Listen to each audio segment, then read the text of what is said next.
sitting out there as if he had ice water running through his veins, and he's pitching to another veteran who has pitched outstanding balls. We're on the Mesa Historical Museum campus, we call it.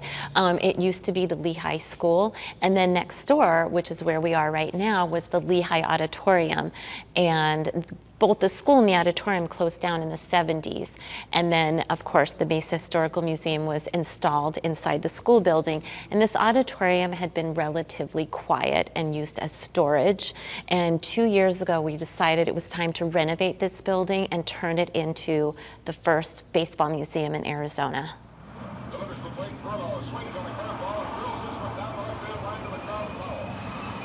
We wanted to start the baseball experience the moment people approach the building. So we have 1950s baseball broadcasts that are piped out of a speaker outside. So when you walk in, the first thing you hear is an old-time announcer talking about a game that Jackie Robinson played.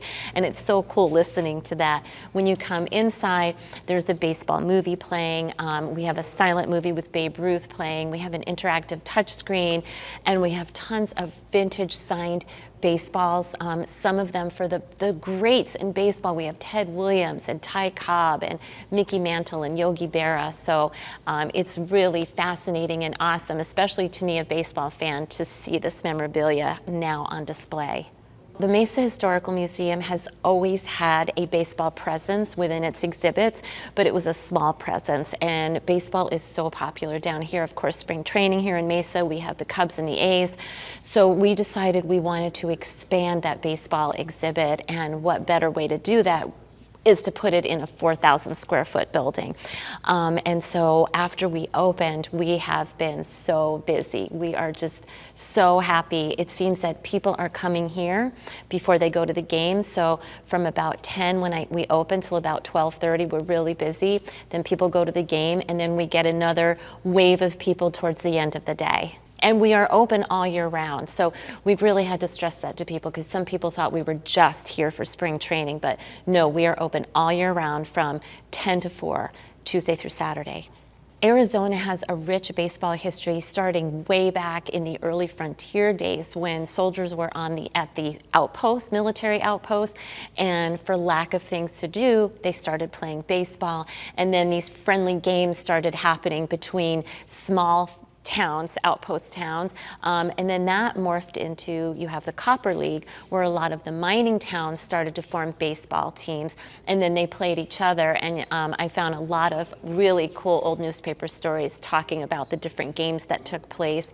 And then, of course, along comes spring training, the Cactus League, and then it's just blossomed from there, where we have half the teams of the Major League practice here in Arizona.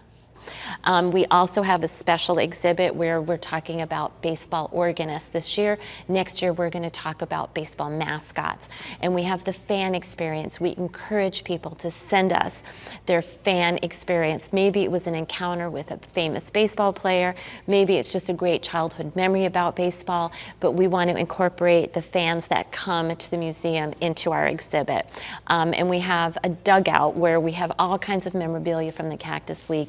So again, we welcome people to share their memorabilia with us. They just have to loan it for, it would be a year, 12 months, and we'll give it right back. But so many people have memorabilia in boxes in their garage, in their attic.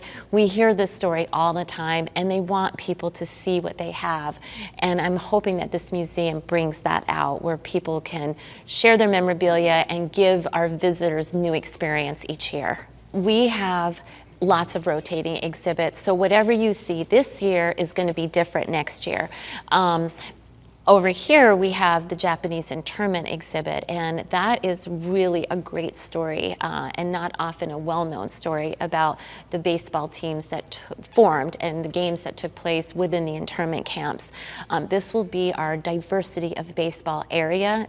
Next year we're going to feature a special exhibit on Native Americans in baseball, and we welcome tribal members to contact us and let us know if they have some stories that relate to baseball and the tribal community community. We would just love to hear from them, and they can just reach out to us by going to www.mesahistoricalmuseum.com.